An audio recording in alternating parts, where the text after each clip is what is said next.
Olá, meu nome é Eduardo Starosta e esse é o canal Fora de Curva. Hoje, 21 de dezembro, faltam 4 dias para o Natal, então, e eu continuo esperando um acréscimo de likes, de inscrições no canal, visualizações, como presente aqui para a nossa equipe de produção de vídeo. Mas, gente, nós hoje vamos tratar de dois assuntos. Até certo modo, é uma continuação do vídeo de ontem. Nós vamos continuar analisando o PIB de 2020 fechado recentemente pelo IBGE ao nível municipal, mas só que agora nós vamos segmentar pelo tamanho das populações de cada cidade, comparando 2020 frente a 2019. Quem será que pagou mais o pato do Fica em Casa? Será que foram os grandes municípios, os médios ou os menores? Isso nós vamos ver hoje, está bem interessante. Um outro assunto que eu vou tratar depois desse é a respeito das perspectivas agrícolas para o Brasil em 2023.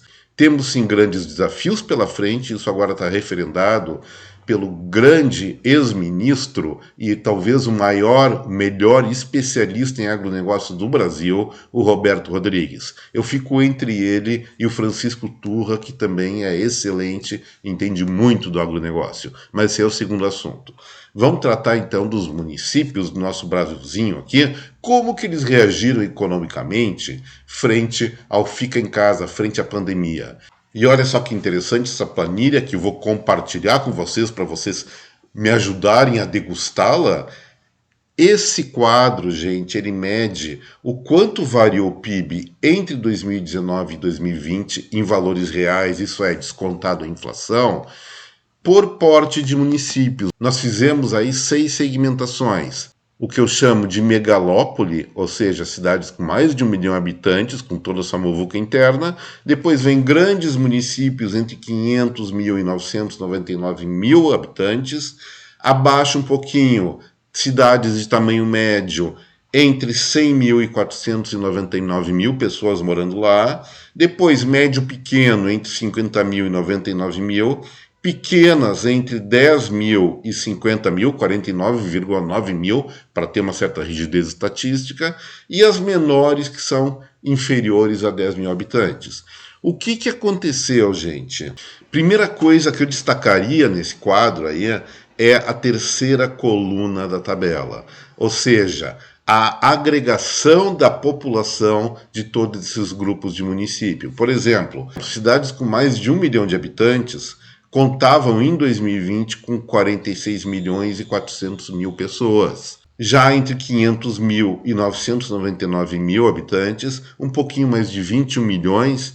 E olha que coisa interessante, entre 100 mil e 499 mil habitantes, sobe para 54 milhões e 457 mil habitantes. Ou seja, a maior parte da população brasileira não está nas megalópolis, e sim nas cidades de médio porte. Isso é uma coisa que eu não sabia, então é uma novidade para mim, e espero também que isso aí contribua, seja também uma nova notícia, uma novidade para você aí que assiste Fora de Curva. E depois nós temos uma concentração populacional também acima da população das megalópolis nos municípios menores, de 10 a 50, 49,9 mil habitantes, com 52, quase 53 milhões de pessoas. Então, resumindo, população brasileira está mais concentrada onde? Em municípios entre 100 e 500 mil habitantes, e em segundo lugar, entre 10 mil e 50 mil habitantes. O terceiro posto nesse ranking fica para as chamadas megalópolis, com mais de 1 milhão de pessoas, se acotovelando em tanta concentração urbana, concordam?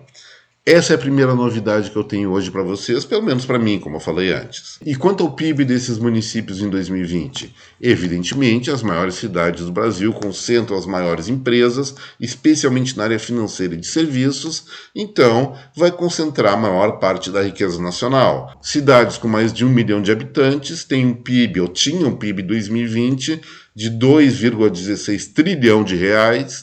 Depois vem cidades médias, 100 a 500 mil, com 2,1 trilhão, e bem, um pouco mais abaixo está aqueles municípios entre 10 e 49,9 mil pessoas morando, com 1,36 bilhão de reais. Os municípios entre 50 e 99 mil habitantes, médios, vamos falar assim, concentraram 778 bilhões de reais de PIB e, por último, os de menos de 10 mil habitantes, que são 2.449 municípios, ficaram com o resto dos 344 bilhões de reais. Tá, isso é um dado. Aí uma outra coisa interessante, o PIB per capita ele é decrescente quanto mais a população média do município é menor. As megalópolis com mais de 1 milhão de habitantes registraram um PIB per capita, uma riqueza por habitante, de R$ 46.615 em 2020. Já as grandes cidades, entre 500 mil e 999 mil habitantes, ficou com 40.306, e pela quinta coluna nós podemos ver que vai reduzindo o PIB per capita. Tudo bem, é uma outra constatação. Mas também podemos considerar, por outro lado, que essas populações que residem nos maiores centros urbanos ou até cidades médias, elas realmente têm algumas dificuldades a mais do que aquelas pessoas que moram em municípios de populações mais modestas, como quais? Acesso à alimentação. O alimento nas grandes cidades, ele é mais caro e dentro de um mercado formal que não existe especialmente nos municípios abaixo de 10 mil habitantes, que tem uma produção rural muito predominante no abastecimento do próprio município. Outro aspecto que também favorece as populações, as cidades de menor tamanho, é a questão do transporte, que as pessoas podem ir de bicicleta, a pé, ou seja, é bem menos complicado se locomover de um ponto ao outro, muitas vezes não precisando de carro, ou gastando muito menos com combustível e passagem de ônibus ou acesso a aplicativos. Então, uma boa parte dessa desvantagem de renda per capita é compensada pelo menor gasto nos menores municípios. E agora o que interessa para a gente, a pergunta que eu fiz é como é que o Fica em Casa, como é que as ações políticas de contenção de pessoas na pandemia impactou sobre o desempenho econômico desses municípios.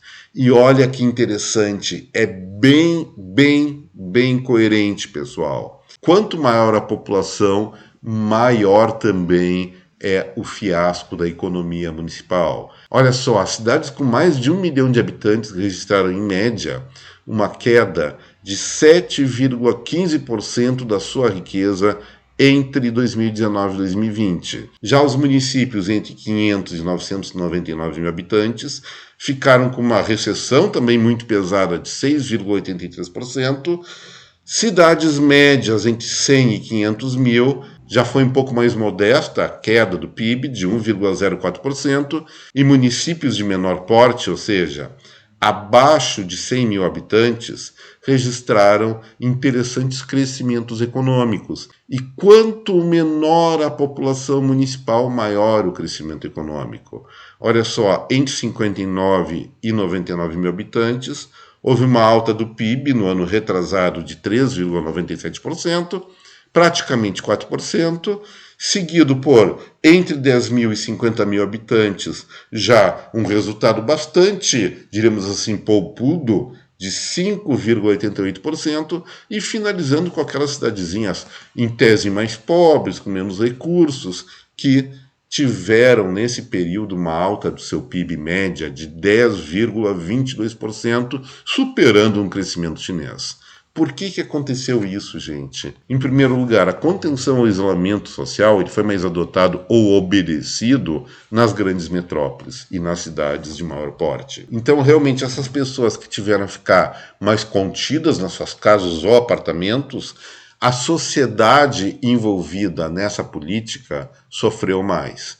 E, como eu falei, quanto mais cai a população municipal, melhor o resultado. E aí vão para quem cresceu mais. Os pequenos municípios que, acredito eu, a maioria deles não estava nem aí porque os governadores ou até o próprio prefeito mais radical ignorava as restrições de contenção, ia lá fazer o seu negócio, pegar sua enxada, trabalhar a terra, e coincidiu isso com o quê? Com uma alta muito grande nos preços dos alimentos. e isso favoreceu sim os pequenos municípios também, além de uma maior informalidade que fez com que essas pessoas continuassem quase que tranquilamente, quase que naturalmente no dia a dia da vida, trabalhando, namorando, festeando, ou seja, gerando consumo, gerando renda e por isso não empobreceram, pelo contrário, enriqueceram. Espero que não haja nunca mais outra pandemia, mas se houver alguma coisa desse tipo, vamos trocar esse isolamento social, que só prejudicou especialmente as maiores cidades do Brasil, por medidas mais razoáveis. O que eu chamo de medidas mais razoáveis? Sim, proteger os mais idosos, usar máscara e higienização e um certo distanciamento nos locais de trabalho. Mas parar de produzir, isso foi um grande erro do Brasil e do mundo. E agora, para finalizar o Fora de Curva, eu queria comentar o que eu antecipei na entrada desse vídeo, de uma entrevista muito boa que o Roberto Rodrigues, ex-ministro da Agricultura no primeiro governo Lula, uma pessoa da maior capacidade, do maior conhecimento do agronegócio. Antes disso, ele chegou a ser presidente da Organização Cooperativa Mundial, foi também presidente da Sociedade Rural Brasileira. O que o Roberto Rodrigues, que para mim é um ídolo, disse? Em primeiro lugar, concordando aqui com o Fora de Curva, ele falou, olha, a safra 2023 tende a bater todos os recordes. Isso eu não falei, é ele que está dizendo. A estimativa do IBGE, segundo ele, é que se colha 293,6 milhões de toneladas em grãos, cereais e leguminosas. Mas o que ele coloca aí que está a nossa coincidência? Nós temos um novo contexto mundial se desenvolvendo em 2023, e nesse contexto, o que acontece? Aumenta a produção agrícola em vários lugares do mundo, a despeito ainda de uma certa dificuldade no acesso a fertilizantes por causa da guerra entre Rússia e Ucrânia, prejudicando exportações de fertilizantes não só da Rússia, mas também da Bielorrússia envolvida nessa confusão. Mas mesmo assim a produção agrícola global tende a subir. Junto com isso, uma coisa que eu não tinha visto e ele viu, é muito provável que os europeus, passada a pandemia, queiram aumentar seu protecionismo em relação aos produtos brasileiros e produtos, vamos falar assim, dos países emergentes. O que eles querem fazer? Eles vão criar protocolos de não importar alimentos dos países onde o plantio ou a pecuária tenha ocorrido por meio de desmatamento ou o local tenha sido desmatado em algum momento. Espera aí, pessoal, isso é papo realmente? Não é para inglês ver, é para enganar o resto do mundo. Vamos ser francos, a Europa ainda é o continente mais devastado do mundo. É o continente ainda com a maior área de plantio em relação ao total do território. O Brasil, por exemplo, tem o coeficiente de plantação de agropecuária muito abaixo do que qualquer outro continente do mundo. Então isso aí realmente é para proteger mercado, mas sendo isso justo ou não, o fato é que tal situação, assim como o aumento da oferta de alimento pelo mundo, vai impactar sim numa queda do preço dos produtos agropecuários. Em contraposição, nós temos uma estrutura de custos onde o impacto dos fertilizantes é muito elevado e o preço desses adubos orgânicos, minerais, vai continuar lá em cima, muito acima dos padrões dos anos anteriores. Então, aumento de custos, redução de preço, significa o quê? Menor margem operacional para a agropecuária, especialmente no Brasil. E esse é um ponto de preocupação que nós vamos ter que ver com muito carinho no ano que vem. Espero que, em função disso, uma das soluções é aumento do estudo científico da agropecuária no Brasil, impulsionando, aí sim eu defendo plenamente estatais como a Embrapa.